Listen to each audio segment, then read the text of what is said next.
Today we have the 2021 Audi A3. This vehicle has done just under 61,000 miles.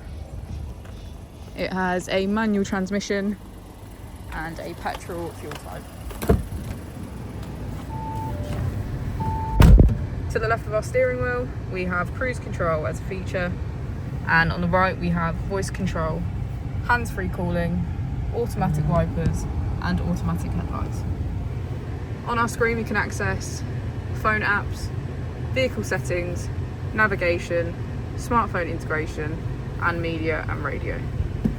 If we put the vehicle into reverse, we can see that it comes with a rear parking camera with front and rear parking sensors. Just below we have our dual zone climate control with heated seats on either side. As we go into the back of the vehicle, we can see that it has a full leather black interior.